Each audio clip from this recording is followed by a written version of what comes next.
Olá, seja bem-vindo a mais um vídeo do canal Antipiartes. Hoje irei fazer brincos com penas, mas primeiro preciso de um colaborador. Já encontrei.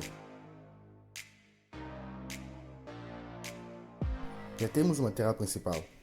Para fazer os brincos, irei precisar de miçangas, base de brincos, ganchos de brincos, pequena corrente, argolas, arames, alicates e cola rápida. Então, ao trabalho!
Muito obrigado por ter assistido até aqui.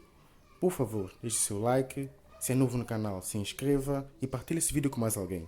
Agora, aproveitem o resultado.